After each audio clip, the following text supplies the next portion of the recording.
being the frontliner of this COVID, being the frontliner, saving the life of the people, but no one is listening to our problems. The Meghalaya EMRI Workers Union will launch their one-week strike starting from yesterday's midnight, asserting that they are earning less salary and are also looking for job security.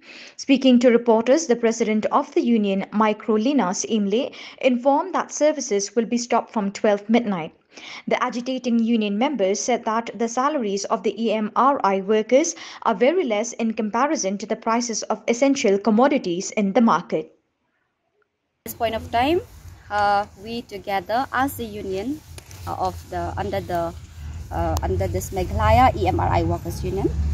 I just want to introduce myself. My name is Meghalaya ASHA. I'm the president of this Meghalaya EMRI Workers Union.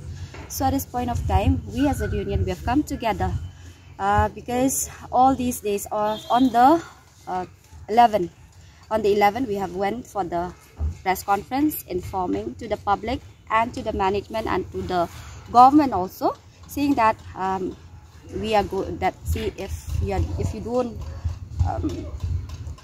fulfill our demands, so we can go for, we have given even to the government 2 weeks time, so that they can call us, and we have seen that there is nothing from the government side nor from the management side that they have done. So we have exceeded even the time given to them now for another 1 week, but still there is nothing from their side.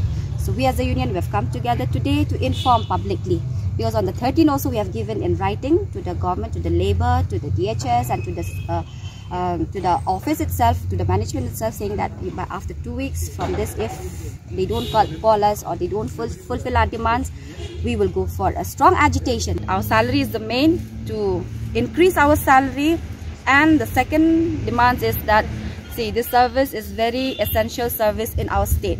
So we want to disconnect us from this service, and they will regularize us, and for a job security, that is our main demand as for now. They have given in the Shillong Times saying that just bear with us, see, we are doing. See, since 2018 they have been saying us that they lie to us every day, saying this, saying that, don't disrupt the service, don't go for, but how much we will listen to them?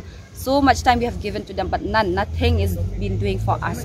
So that's why today we have come to that decision, the final decision, that from today itself we won't take the case, and we will not go, we will stop the service from tonight itself.